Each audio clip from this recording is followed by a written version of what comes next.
이 성례는 우리 두 가지가 있다 했죠. 우리 예수님이 직접 제정하신 세례와 성찬, 이 두 가지가 우리 기독교의 이 성례다라고 얘기를 했습니다. 그래서 우리 세례에 대해서 살펴보았고, 특히 지난주에는 유아 세례에 대한 이야기들을 우리가 살펴보았고, 오늘은 오늘부터는 이제 마지막까지 성찬에 대한 이야기들을 한번 살펴보도록 하겠습니다. 하나님께서는 우리에게 들리는 말씀을 주셨고, 보이는 말씀, 이 성례를 주셨습니다. 외적인 표시, 가시적 표징을 통해서 하나님의 약속과 하나님의 은혜를 우리에게 전달해 주고 있습니다. 그래서 우리가 들리는 말씀을 통해서 잘 말씀을 듣는 게 중요합니다. 읽고 듣는 게 중요한데 그것으로 충분하지가 않아요. 왜 들리는 말씀이 보이는 말씀이 필요하냐면 우리가 임의와 아직 사이에 살고 있기 때문에 그래서 우리에게 다양한 방식으로 하나님이 직접 눈에 보이는 방식으로 하나님의 이 복음을 우리에게 가르쳐 주고 있기 때문에 그래서 들리는 말씀 플러스 보이는 말씀 플러스 이 권징 지켜내는 말씀까지 우리가 이 세 가지 이 3대 교회 표지를 통해서 우리가 진리 안에서 자라가는 것들이 매우 중요합니다. 그래서 우리가 세례에 대해서 오늘부터 성찬이 하는데 이 세례는 들리는 말씀을 통해 믿음을 일으킵니다. 그리고 이 보이는 말씀인 세례와 성찬을 통해서 우리의 믿음을 굳건하게 하는 성례는 믿음을 굳건하게 하는데 목적이 있어요. 그래서 우리가 세례를 받고 또 정기적으로 세례는 한 번 받는 거고 또 성찬은 지속적으로 정기적으로 계속 그리스도의 십자가의 은혜를 기념하고 기억하는 것을 통해서 우리의 믿음을 단단하게 굳건하게 세워가는 것들이 매우 중요합니다. 특히 우리 세례는 한 번 단회적으로 받는 거. 그래서 이거는 약간 결혼식처럼 딱 한 번 이렇게 하는 의식이라면 성찬 같은 경우는 결혼 기념일과 같이 정기적으로 우리가 이 세례를 받음으로 우리가 어떤 존재가 되었고 하나님이 어떤 은혜를 베풀어 주셨는지를 정기적으로 기억하는 게 중요합니다. 그리고 우리가 어떻게 한 몸 된 교회가 되고 그리스도의 몸이 되어서 우리가 은혜를 누리며 살아가게 되었는지를 계속적으로 되새기고 기억하고 이것을 묵상하는 것들이 매우 중요합니다. 그래서 성찬이 우리에게 아주 중요합니다. 그래서 성찬을 교회는 바르게 시행하고 성도들은 이 성찬에 올바르게 또 참여하는 것들을 통해서 이 복음의 은혜를 충만하게 누리는 것들이 필요합니다. 그래서 이것이 없으면 이 땅을 우리가 살아갈 때 그리스도인으로서 이 땅을 거룩하게 살아갈 때 매우 어려움을 당할 수밖에 없습니다. 그래서 성찬의 이 은혜를 우리가 충만히 받고 충만히 누리며 살아가는 것들이 매우 중요합니다. 우리 340문 오늘 한번 보면 성찬에 관해서 말해 봅시다. 먼저 성찬의 의미가 무엇입니까? 우리 제네바 교리 문답은 이제 다른 교리 문답하고 조금 다르기 때문에 이게 성찬에 대해서도 아주 길게 이렇게 풀어서 쭉 설명해 놨어요. 그래서 다른 데 없는 내용들이 상당히 많이 이제 들어와 있거든요. 그래서 다른 교리 문답들은 예를 들면 성찬에 대한 얘기를 하면 불과 몇 문답이 없어요. 근데 아주 짧게 함축적으로 딱 제시하고 딱 끝나는 반면에 이 제네바 교리 문답은 이제 그렇게 하지 않고 길게 늘려서 아주 이제 많은 질문들을 통해서 이 성찬에 대해서 설명해 주고 있는 걸 볼 수 있습니다. 자, 340문. 그래서 성찬의 의미가 무엇입니까? 예수 그리스도께서 성찬을 제정하신 것은 우리 영혼이 예수님의 실제적인 살과 피와의 연합을 통해서 영생에 대한 소망 가운데서 양육을 받게 된다는 사실을 우리에게 확신시켜 주시기 위함이었습니다. 자, 먼저 성찬은 예수 그리스도께서 직접 제정하셨습니다. 네. 언제 제정하셨냐면 예수님이 십자가에 못 박히기 전날 밤, 네. 그래서 목요일 저녁이죠. 목요일 밤에 예수님이 이때 이 제자들이 12제자가 다 같이 그 마가의 다락방에 거기 모이게 됩니다. 거기서 유월절 만찬을 이제 나누게 됩니다. 왜냐하면 곧 유월절이거든요.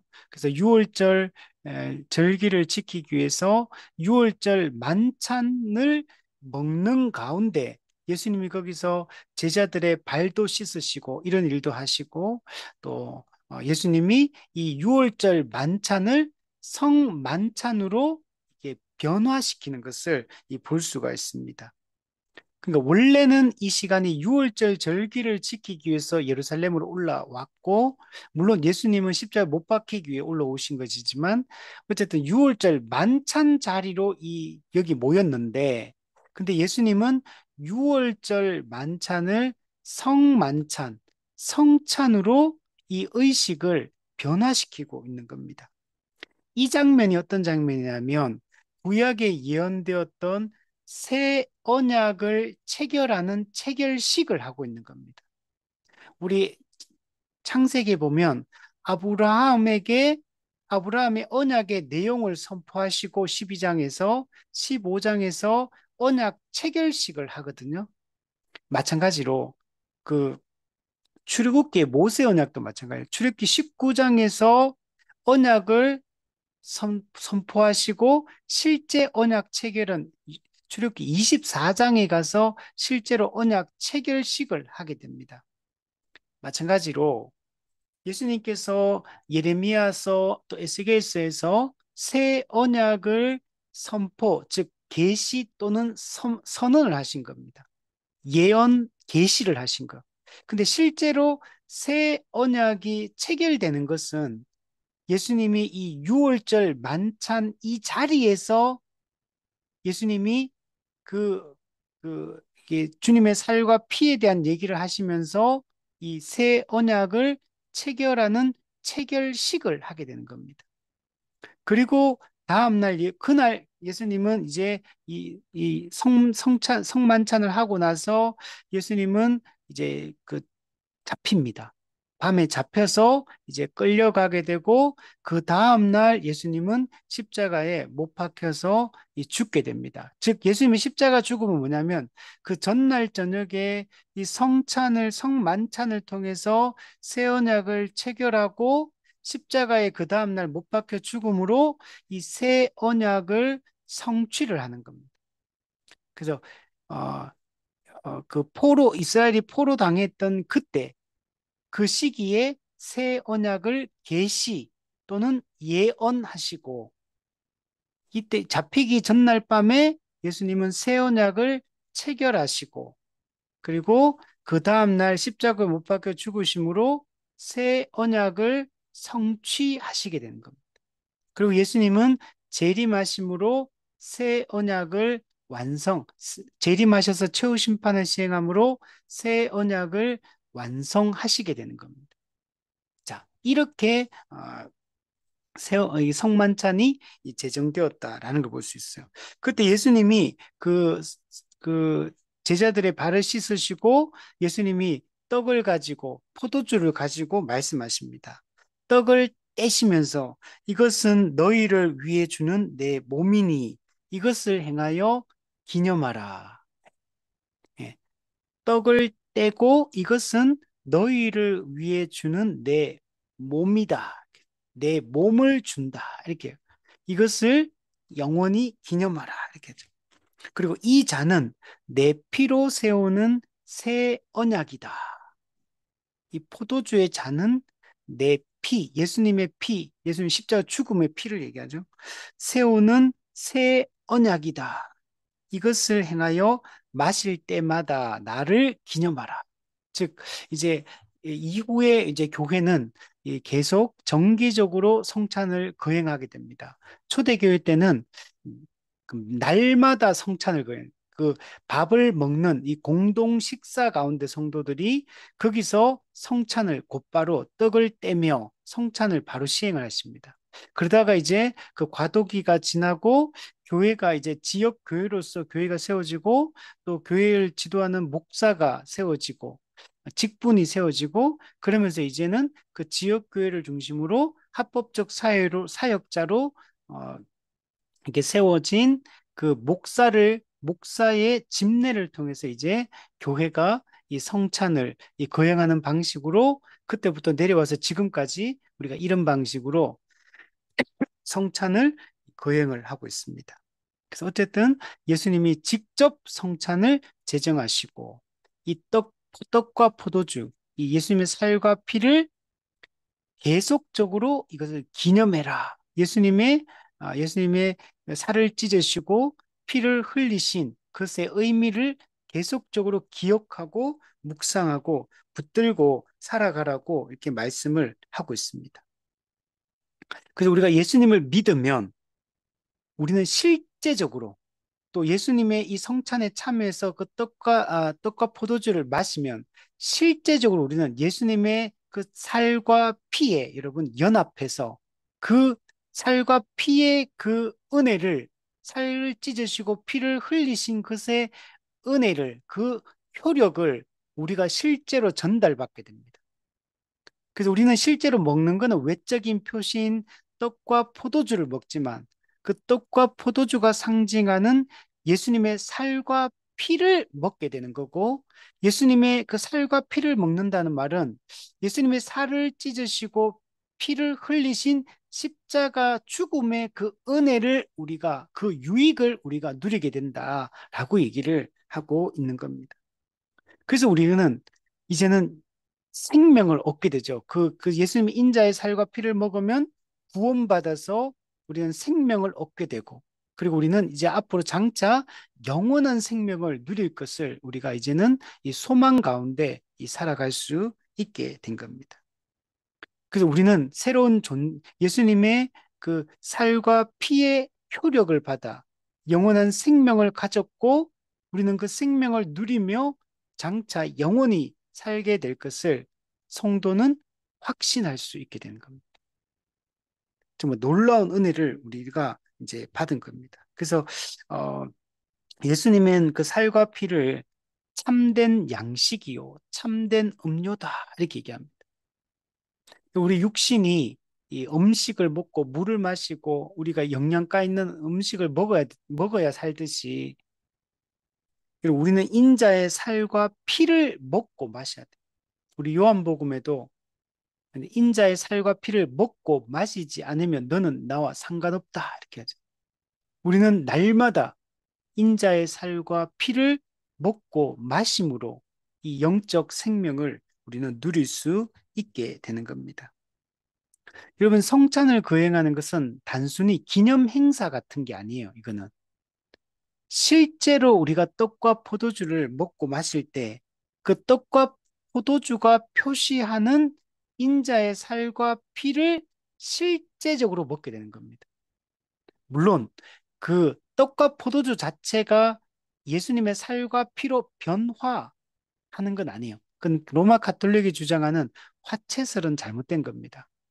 그러나 그러나 그 떡과 포도주를 우리는 먹고 마시는 거지만 떡과 포도주가 상징하는 인자의 살과 피를 우리는 실제적으로 영적으로 우리 먹고 마시는 거예요. 영적이에요. 그러나 실제적이에요. 영적이라는 말이 실제적이지 않다는 말이 아니에요. 영적으로 먹고 마시는 거지만 그러나 실제적으로 우리는 먹고 마시는 거고 그리고 그 효과를 우리는 실제로 여러분 누리게 되는 겁니다. 우리가 성찬에 참여함으로 그리스도와 나의 이 인자의 살과 피에 연합되어서 그 효력을 실제로 우리는 누리게 된다. 그래서 예수님이 다시 오실 때까지 이 성찬을 거행함으로 인자의 살과 인자의 피를 기념할 그것을 기억하고 이것을 붙들고 살아갈 것을 우리에게 말씀하고 있습니다.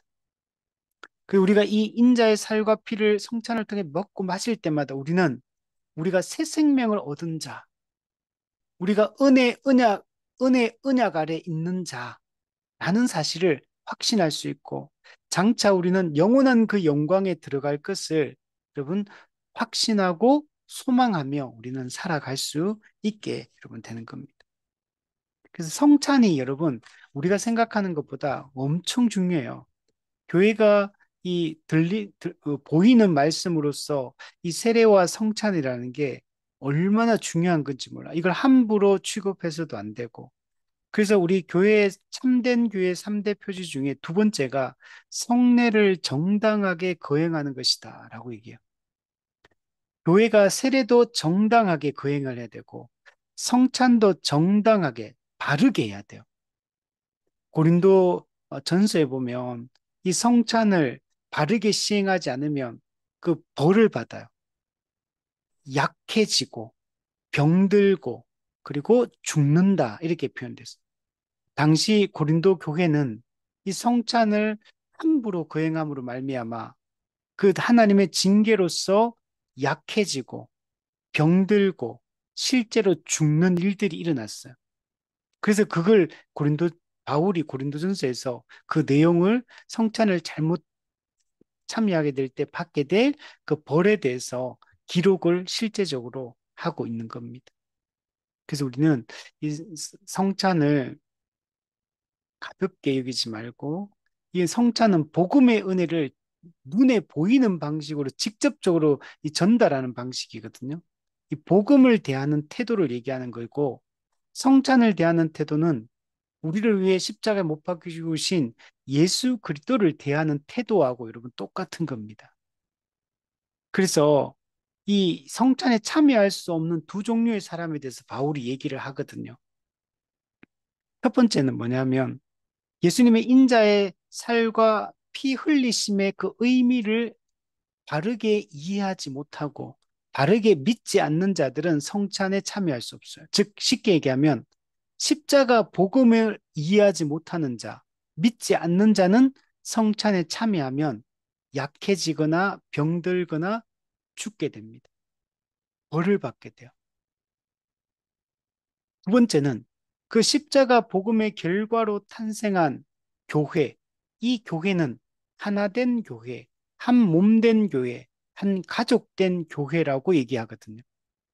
근데 우리가 이 교회를 분열시키거나 한 몸된 교회를 깨뜨리거나 이 교회됨을 이걸 훼손하거나 방해하거나 고의적으로 이런 사람들은 성찬에 참여하면 안 돼요. 즉 두 가지입니다.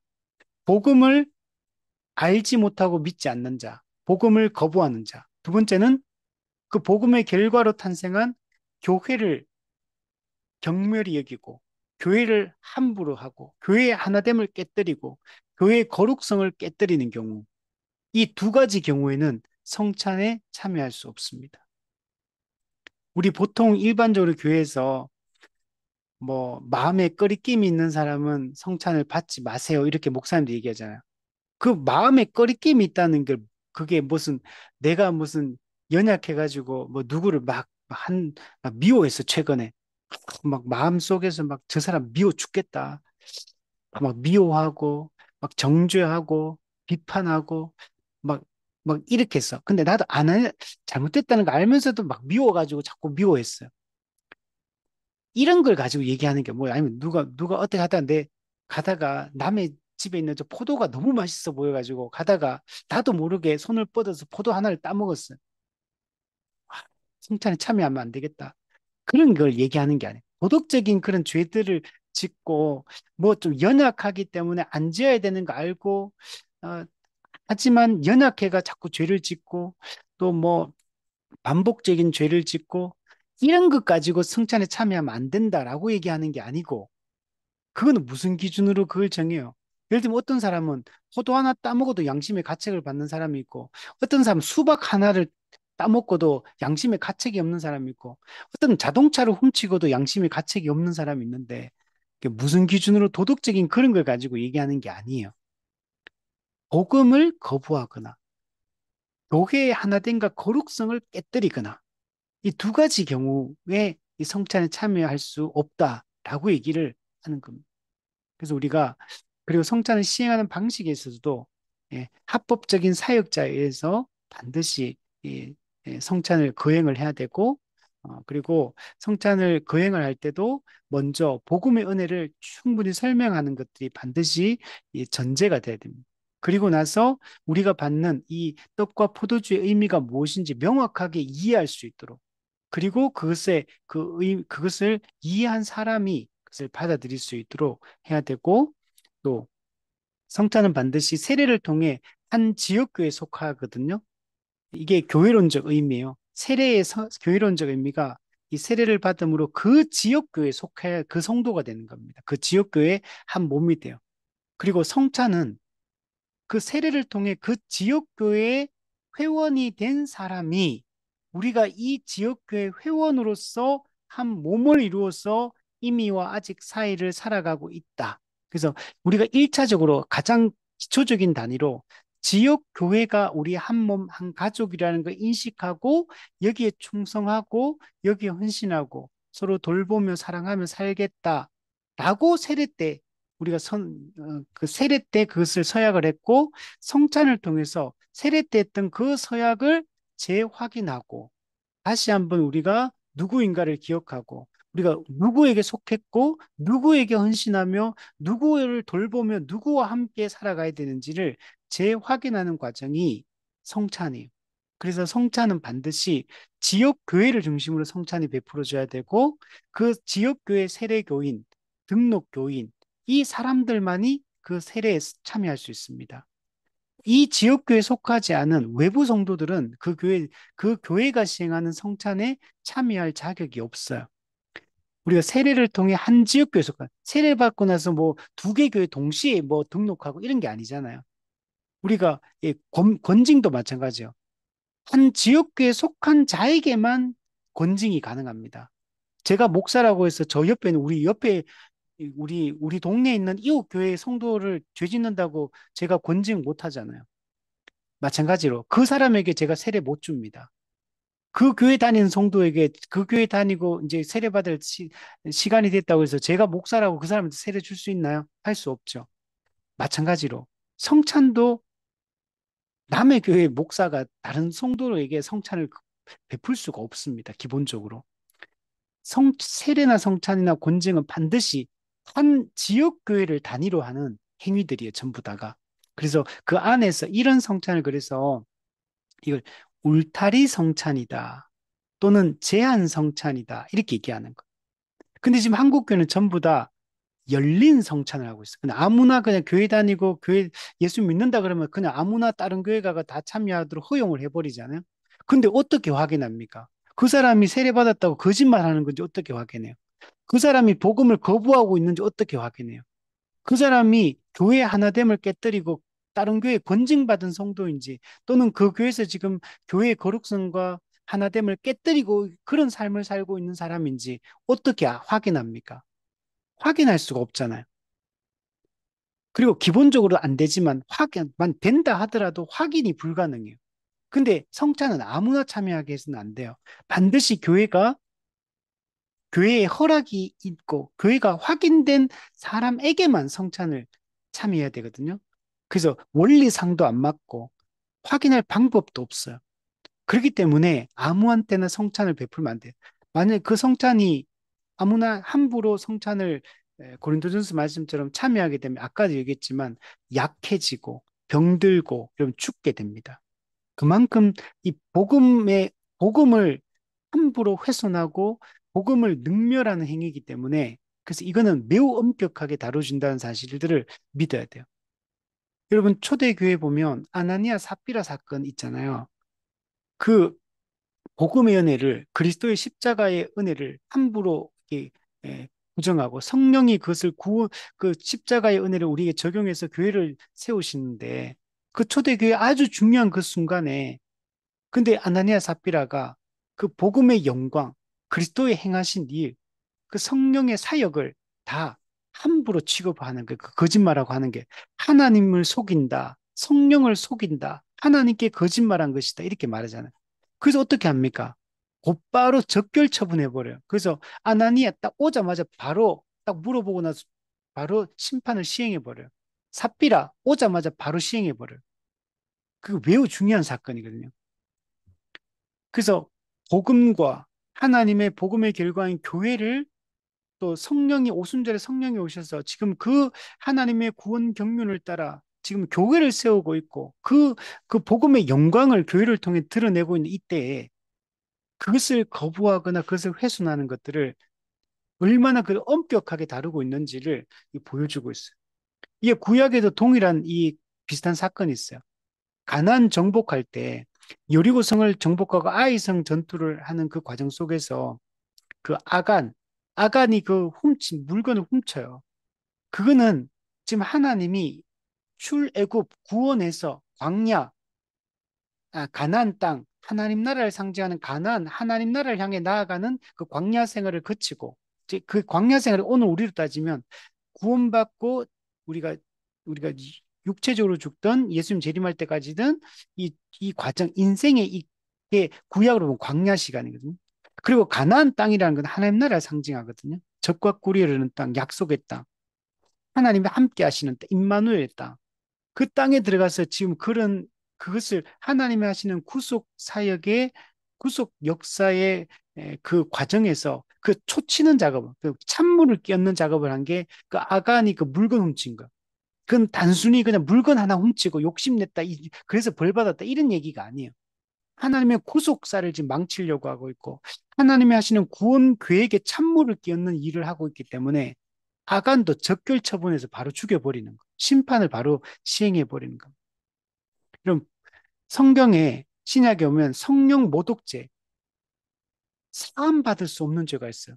요한 1서에도 사망에 이르지 않는 죄가 있고 사망에 이르는 죄가 있어요. 어떤 모든 죄는 용서를 받는데 성령을 회방하고 성령을 모독하는 죄는 사함을 못 받는다 그래요.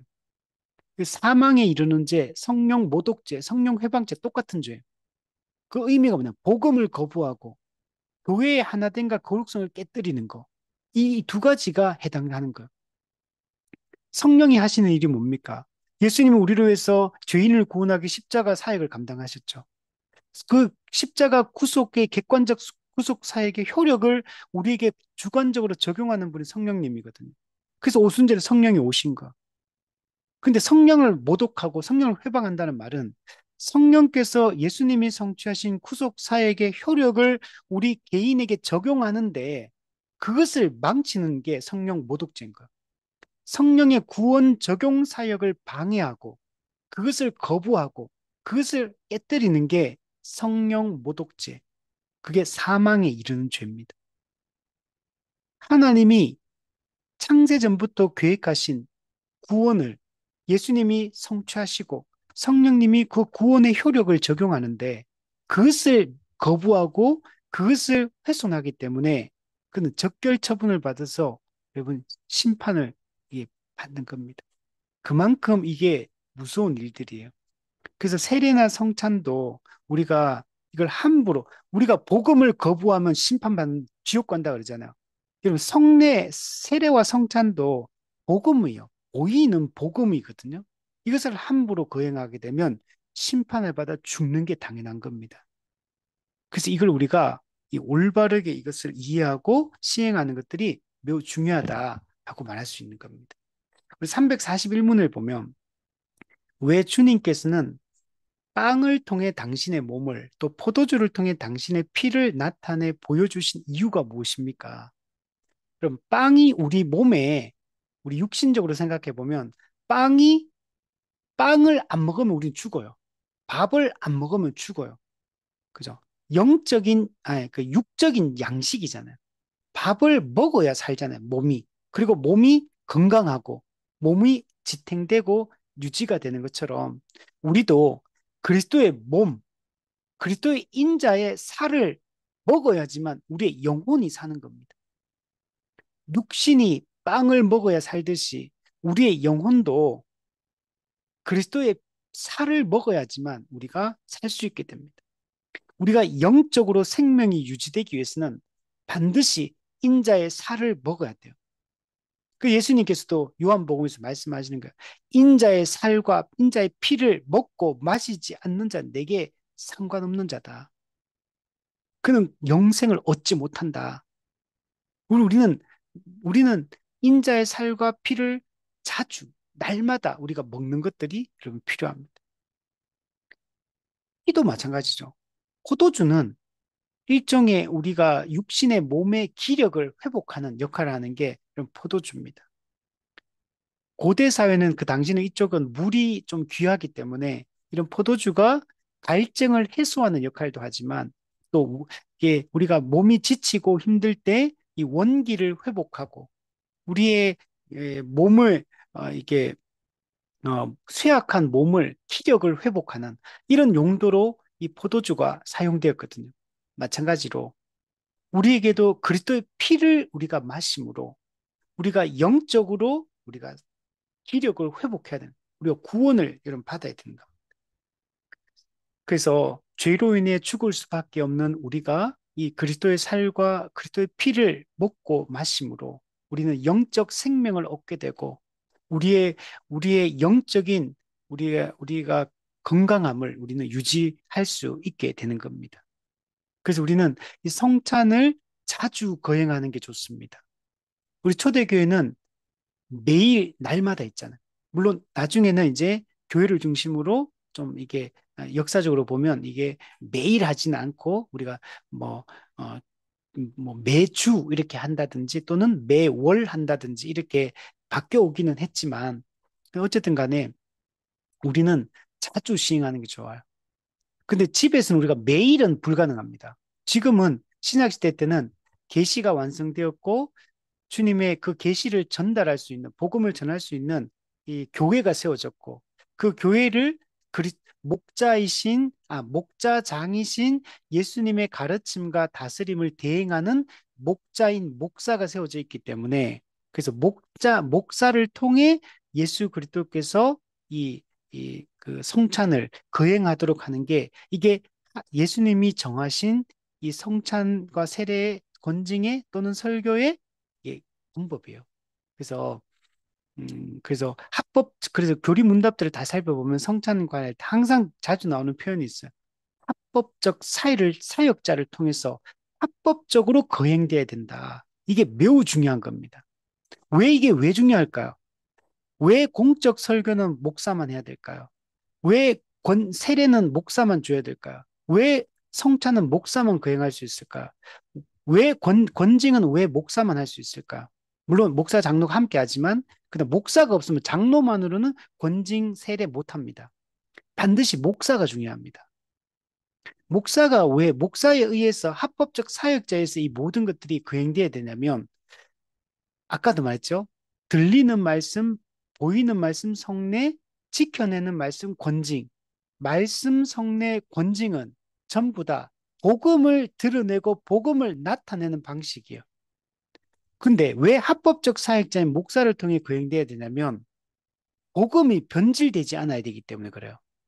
그래서 공적으로 설교하는 것도 성례를 거행하는 것도 권징을 시행하는 것도 말씀을 가르치는 권한을 부여받은 예수님의 가르침과 다스림을 대행하도록 권한을 위임받은 목사만이 할 수 있는 겁니다. 그래서 직분으로서의 목사의 직무가 매우 중요합니다. 그 목사에서 이런 게 집례가 안 되면 복음의 변질이 일어나기 때문에 그 에, 복음을 보호하기 위해서 그래서 반드시 이제 신약 시대 때는 이 합법적 사역자를 통해서 이 모든 일들을 거행하도록 한 겁니다. 근데 오늘날 설교도 막 집사들 설교 막 시키고 청년들 막 설교 시키고 이런 교회들도 있거든요.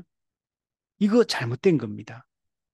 세례나 성찬도 그냥 평신도가 그냥 막 주거나 뭐 선교단체 같은 경우도 그렇고 뭐, 어, 우리가 뭐 정말 어쩔 수 없는 그런 상황이 있는 선교지 같은 경우는 좀 우리가 그게 가능하지만 그러나 이제 교회가 엄연히 있고 목회자가 엄연히 있는데 그냥 성도가 그걸 시행해서는 절대로 안 돼. 권징도 마찬가지고. 그래서 반드시 합법적 사역자에서 이 모든 것들이 거행돼야 된다는 것들을 우리가 알아야 됩니다. 그래서 이걸 원리적으로 생각해 보면 이게 당연한 거예요. 근데 지금 제가 하는 이 말들이 이게 오늘날 한국 교회 목회자나 성도들 중에는 이걸 못 받아들일 사람이 저는 엄청 많을 거라고 생각해요. 그런데 이거는 여러분, 아까 잠깐 뭐 짧게 설명했지만 이 모든 게 다 이 하나님이 교회를 세우시고 교회를 다스리시고 교회를 완성하시는 하나님이 정한 방법이에요. 이건 성경적인 방법.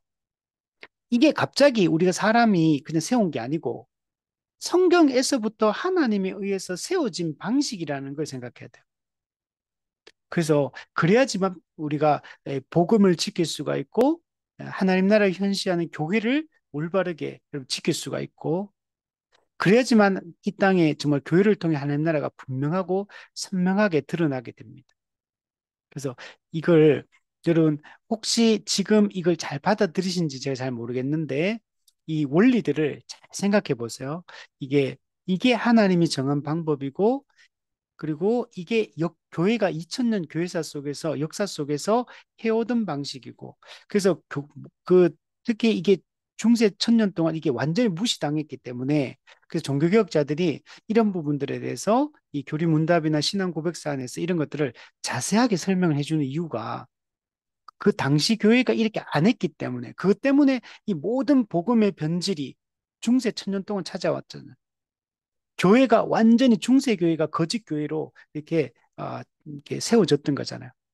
그래서 종교개혁자들은 참된 주님의 교회가 세워지고 참된 복음이 선포되어지고 이렇게 하기 위해서 그래서 이런 것들을 아주 꼼꼼하게 기록하고 이런 것들을 정리해 두었다라는 것들을 알 수 있고 그리고 이런 방식들은 종교개혁자들이 자기들이 생각해가지고 인간적으로 만들어낸 방법이 아니고 성경이 제시하고 있는 방식들을 설명하고 있는 것이다 라고 생각을 해야 되는 겁니다.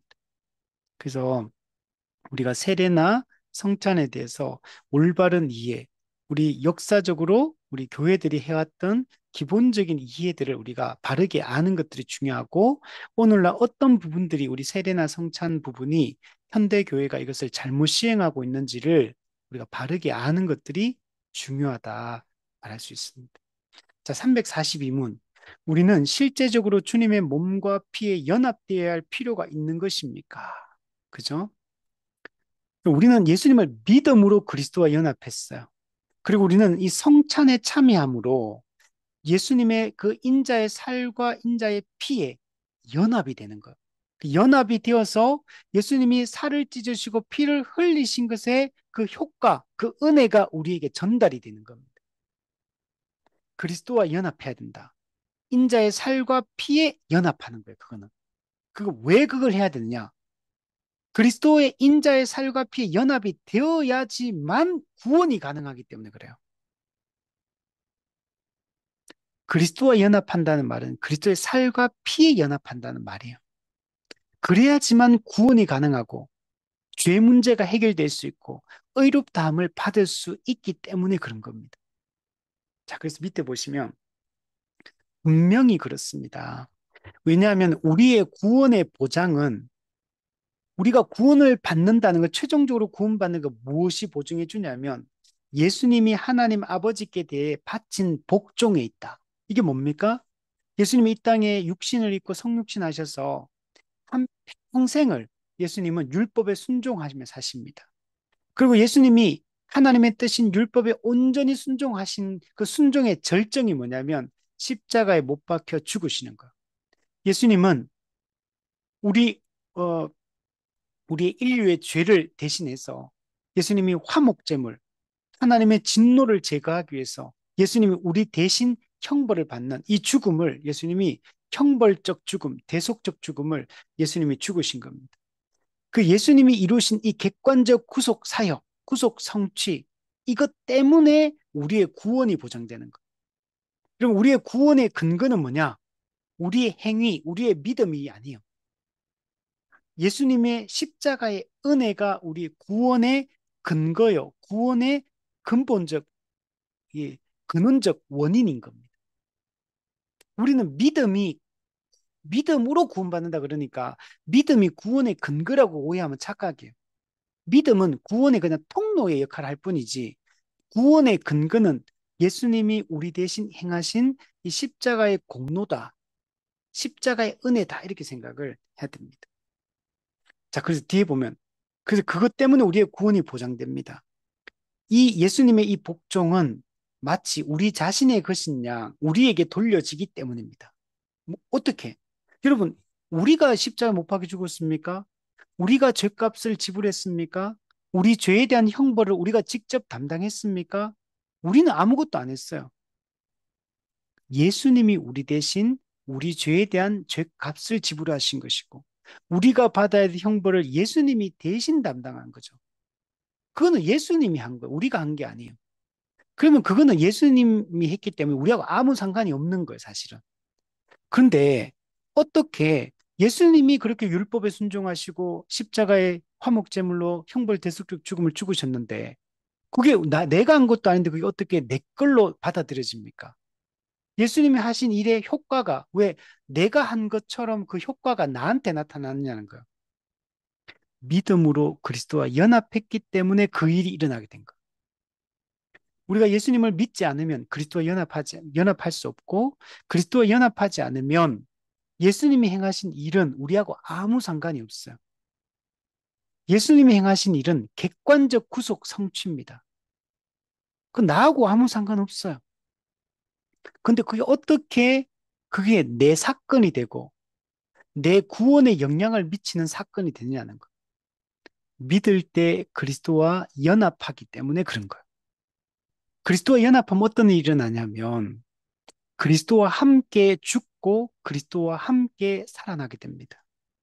그래서 우리가 예수님을 믿고 그리스도와 연합하게 되면 위대한 교환이 이루어집니다. 위대한 교환 또는 이중전가.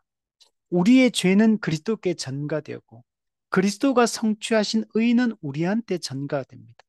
죄의 전가, 의의 전가, 위대한 교환이 이루어지게 됩니다. 그래서 예수님이 객관적으로 성취하신 구속의 효력이 나에게 영향을 미치게 되는 거예요. 주관적으로 그 은혜가 나한테 적용이 되는 겁니다. 그래서 우리가 그리스도와 연합하지 않으면, 즉, 인자의 살과 피에 연합하지 않으면 우리의 구원은 없는 겁니다. 죄 사함과 의롭다함은 없는 겁니다. 그렇기 때문에 우리는 반드시 그리스도와 연합하는 게 필요합니다. 인자의 살과 피에 연합될 때 우리는 구원의 은혜를 누리게 된다. 자, 밑에 보면 그렇기 때문에 우리는 이것을 반드시 소유해야 됩니다. 우리는 반드시 그리스도와 연합해야 된다는 거예요. 반드시 그리스도와 연합해서 그리스도를 내가 받아야 돼요. 여러분, 그리스도와 연합한다는 것은 그리스도 그분 자신을 우리가 소유하게 된다는 것과 같은 의미예요. 그리스도를, 이게 좀 표현이 좀 그렇지만 그리스도를 나의 것으로 소유하게 되는 것. 그래서 그리스도가 행하신 일의 결과가 나한테 영향을 미치게 돼요. 그래서 반드시 우리는 그리스도를 소유한 자가 돼야 돼요. 그래야지만 우리는 구원을 받게 됩니다. 자, 이처럼 그분이 주시는 모든 은사들은 그분이 당신 자신을 우리에게 먼저 주시지 않는 한 우리의 것이 될 수 없기 때문입니다.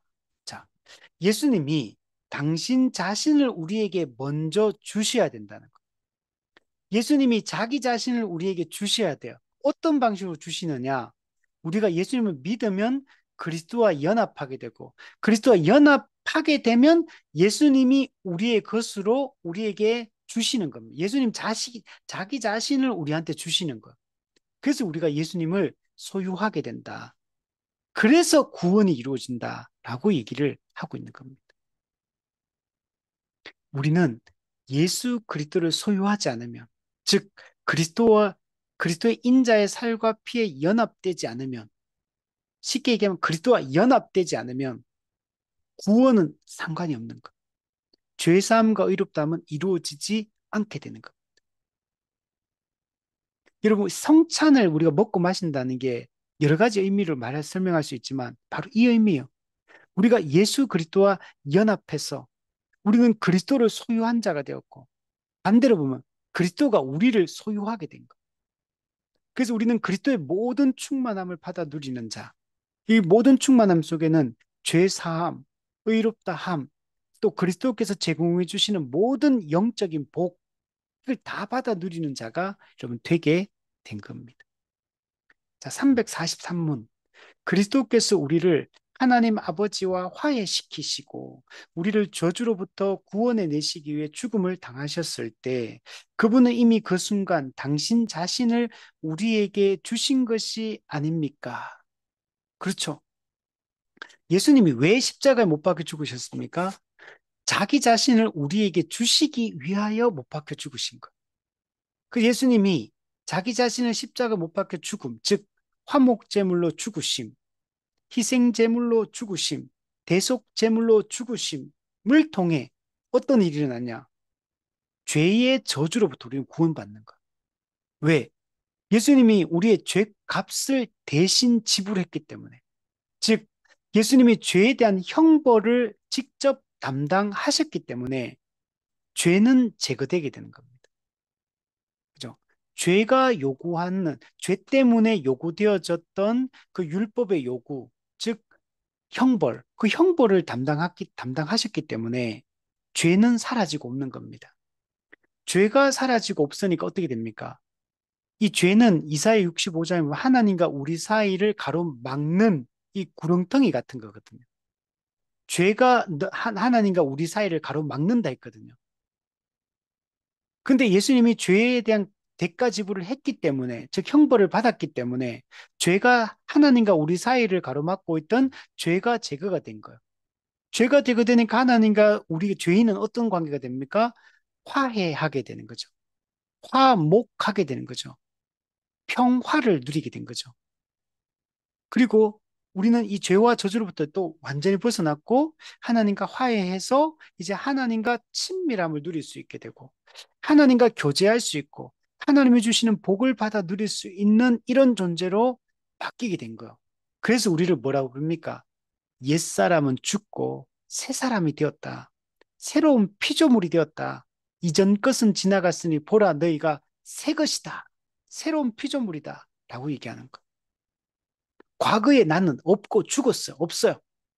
우리 과거에 부흥사 중에 김익두 목사님. 과거에 그 북한의 그 선천 지역의 깡패였던 그래서 막 사람들 괴롭히고 돈 뜯어내고 늘 이렇게 사고치고 이 깡패 김익두. 근데 그가 예수님을 복음을 전해 듣고 예수님을 믿게 되죠. 그리고 나서 그가 이제 변화되었죠. 그래서 자신은 이제는 새롭게 태어났다. 나는 새로워졌다. 근데 그 선천 시내가가 시장에 갔는데 사람들이 여전히 자기를 보고 무서워하고 벌벌 떨고 피해 다니고 막 그러다는 거야. 자기는 예수 믿고 새 사람 됐는데 자기는 이제 옛날에 과거의 깡패 김익두가 아닌데 근데 사람들은 계속 자신을 깡패 김익두처럼 무서워서 옛날에 하도 뚜드 패고 다니니까 그게 트라우마가 남아가지고 김익두가 변화되었는데도 불구하고 안 믿는 거예요, 사람들. 사도 바울도 변화되었지만 유대인들이 계속 경계했잖아요. 그것처럼. 그러니까 김익두가 어떻게 한 줄 아세요? 집에 가가지고 이, 이 판때기에다가 김익두 이제 자기 부고장을 만든 거예요. 김익두 죽었다. 그러니까 부고장. 우리 사람 죽으면 부고장 보내잖아요. 그것처럼 자기가 자기 부고장을 만들어가지고 목에 걸고 다니면서 김익두 죽었다. 이렇게 자기 걸고 자기가 새 사람 됐다는 걸 옛날에 과거의 옛사람으로서의 김익두는 죽고 없어졌다는 거. 그리고 우리가 성찬을 거행할 때마다 우리가 과거의 옛사람은 죽고 새사람으로 살아난 새로운 존재라는 사실을 이 재확인하는 것. 그리스도의 인자의 살과 피로 말미암아 우리는 새 사람 되었음을 재확인하고 교회, 즉 새로운 피조물이 되었다는 사실을 재확인하고 우리는 새로운 언약, 새 언약 공동체라는 사실을 다시 한번 재확인하는 게 이 성찬의 의미인 겁니다. 자, 그래서 밑에 보면, 그렇습니다. 그렇지만 만일 우리가 우리를 위한 그리스도의 고난을 받아들여 우리 자신 안에서 그분의 죽음과 고난의 열매 및 효력을 느끼지 못한다면 그것은 우리에게 충분한 것이 되지 못하는 것입니다. 자, 이 말은 무슨 말이냐면, 여러분, 예수님은 2000년 전에 역사 속에서 객관적으로 십자가에 못 박혀 죽었습니다. 예수님이 죽으심으로 새 언약이 성취되고 구속이 성취되게 됩니다. 그러나 이것은 객관적인 거. 예수님이 그냥 2000년 전에 그 일을 했다. 그냥 객관적으로 그 일을 하셨다. 그래서 누구든지 구원받을 수 있는 길이 열렸다. 그냥 그 얘기까지만 하는 거예요, 그거는. 그게 나하고는 상관없어요.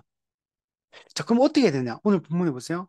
그 예수님의 고난을 받아들여. 받아들여야 돼요. 받아들이는 게 뭐냐? 믿는 걸 얘기합니다. 믿어야 돼요. 그럼 예수님이 2000년 전에 십자가 못 박혀 죽고 부활하셨다고 해서 그게 나하고 무슨 상관이에요? 내 죄 문제와 무슨 상관이에요? 아무 상관없어요. 예수님이 나를 위해 그 일을 하셨다는 걸 받아들일 때, 즉, 믿을 때 예수님이 하신 일의 그 효력이 나한테 적용이 되는 거예요. 주관적으로. 여러분, 객관적 구속 성취하고 주관적 개인에게 주관적으로 적용하는 건 전혀 다른 문제예요, 이거는. 예수님이 하신 일은 객관적 구속 사역을 성취하신 거고 성령님이 하시는 일은 우리에게 믿음을 불러일으켜 그 십자가, 예수님을 십자가 못 박힌 그리스도를 믿게 하시는 거예요. 그리고 십자가의 효력이 우리한테 적용되게 하시는 것은 성령님의 사역인 거예요. 그래서 오순절에 성령님이 반드시 오셔야 하는 이유가 그것 때문에 그렇습니다. 근데 만약에 우리가 이것을 십자가 못 박히신 그리스도를 믿지 않으면 어떻게 됩니까? 여기 보시면 그 효력은 우리한테 안 나타나지 않게 되는 거고 우리에게는 우리의 구원에 충분하지 않은 거 이거는. 구원 못 받는다는 얘기예요. 그래서 반드시 이걸 받아들임이 중요하다. 우리 복음을 듣고 믿어. 예. 너희가 마음으로 믿어 의에 이르고 입으로 시인하여 구원에 이른다. 마음으로 믿어 뭡니까? 내적 믿음. 예수님이 우리의 죄인됨을 인정하고 예수님이 유일한 중보자로서 우리를 위해서 이 일을 하셨다는 걸 믿음으로 받아들일 때 그러면 주관적으로 성령께서 그 십자가의 은혜를 우리는 적용해서 우리가 구원을 받게 되는 겁니다. 그래서 반드시 이 과정이 필요합니다. 예.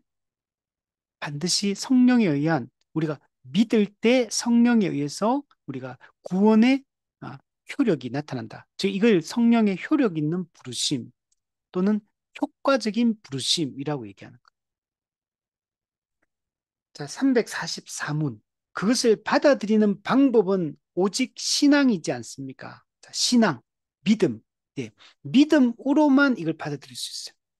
마음으로 믿어 의에 이르고 내적 믿음. 그는 성령이 믿음을 일으켜 주시는 거예요. 은혜로 믿어지게 하시는 겁니다. 그래서 이 믿음이 구원의 통로가 되는 겁니다. 믿음이 없이는 하나님을 기쁘시게 못한다. 예. 예수님을 믿지 않으면 구원 못 받는 거. 믿는 자는 구원을 받을 것이요. 믿지 않는 자는 영원한 사망에 처해지리라. 믿는 게 그것을 받아들이는 방법이다. 근데 이 믿음은 하나님의 은혜로 우리에게 택한 자에게 주어지는 그래서 믿음을 성령께서 일으켜 주시는 거, 믿어지게 해 주시는 겁니다. 우리의 힘으로 우리가 믿는 게, 우리의 의지로 믿는 게 아니에요. 우리가 복음을 잘 배우고 잘 알게 되면 우리의 믿음이 일어나게 되는 겁니다. 성령에 의해서. 자, 밑에 보면 그렇습니다.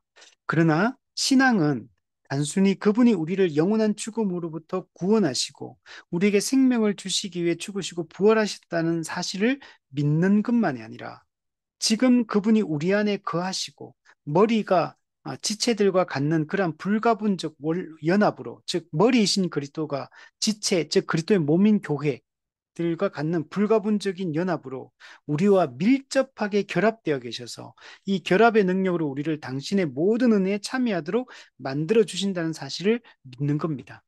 자, 그러니까 이 말은 무슨 말이냐면 믿는다고 할 때 우리가 두 가지를 믿어야 된다라고 얘기를 하고 있는 겁니다. 첫 번째 믿어야 될 거는 예수님이 우리를 위해서 생명을 주시고 생명을 내어 놓으시고 죽으시고 부활하셨다. 예수님이 이루신 객관적 구속 사역의 성취를 믿어야 돼요. 이 객관적인 거. 이걸 믿어야 되고 근데 거기서 끝나면 안 돼요. 두 번째 믿음은 예수님을 믿음으로 우리는 그분 안에 거한다. 즉 그리스도 연합했다는 사실. 그래서 그분이 그리스도가 교회의 머리가 되시고 교회는 그리스도의 몸이 되어서 머리와 몸의 관계에서 유기체적으로 매우 밀접하게 연결되어 있고 연합되어 있고 우리는 그리스도의 통치를 받고 또 그리스도의 그 주시는 복과 보호와 공급과 인도하신 가운데 우리가 살아가고 있다는 사실을 우리가 분명히 믿어야 돼요. 그래서 우리가 모든 은혜에 참여할 수 있게 되었다는 사실을 믿어야 됩니다.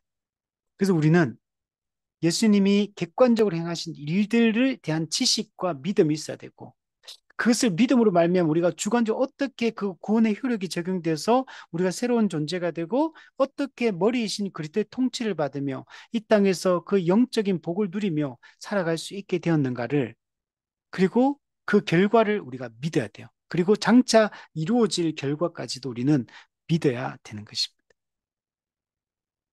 자, 그래서 정리해 보면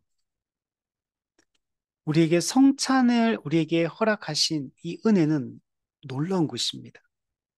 우리가 그냥 들리는 말씀으로만 우리가 복음을 듣고 우리가 그 은혜를 누릴 수도 있지만, 우리가 이미와 아직 사이에 살고 있고 여전히 죄성을 가지고 있고 여전히 과거를 회개하려고 하는 이 악한 본성이 아직 남아있는 이런 때, 죄의 오염과 죄의 그 권세가 아직은 남아있는 이때에 우리는 이런 이 성례라는 이 보이는 말씀, 이게 우리가 실제로 하나님의 은혜와 그 복음을 우리가 눈으로 볼 수 있고 손으로 만지고 입으로 먹고 오감을 통해서 귀로 듣고 이런 방식으로 복음의 은혜를 우리에게 충분하게 설명해 주고 있고 알려주고 있다는 사실들을 우리가 기억을 해야 됩니다. 그래서 우리는 이 성찬을 우리가 귀하게 여기고 우리 성찬을 먹고 마심으로 우리가 그리스도의 인자의 살과 피에 연합되어 있는 그런 새로운 존재라는 사실을 더욱더 확신하고, 이 땅에서도 그 머리이신 그리스도 우리를 통치하고 다스리며 우리를 보호하고 우리의 필요를 공급하며 우리는 이 땅에서부터 이 하나님 나라의 충만함을 누리며 살게 되었다는 사실들을 우리가 잊지 않아야 되는 겁니다. 그리고 교회에서 우리가 성찬을 거행할 때 정말 우리가 누구였는지, 예수님이 누구인지, 어떤 은혜를 베풀어 주셨는지, 우리가 그 어떻게 믿게 되었고, 우리가 어떤 은혜를 받게 되었는지, 우리가 현재 교회됨이 얼마나 영광스러운 것인지, 장차 우리에게 주어진 약속이 얼마나 놀라운 것인지를 깊이 묵상하며 이 성찬을 참여할 때 그 성찬의 은혜가 우리가 복음을 귀로 들을 때 받는 은혜, 그것처럼 아주 놀라운 우리가 눈으로 직접 목격하며 그 은혜를 눈으로 보게 여러분 되는 것입니다. 그래서 교회 안에 성찬이 정기적으로 자주 거행되어지고 모든 성도가 성찬의 의미를 이해하고 성찬에 참여함으로 그 언약적 복을 충만하게 누리며 우리 살아갈 수 있는 우리가 되었으면 좋겠습니다. 네, 우리 오늘은 여기까지 우리 하도록 하겠습니다.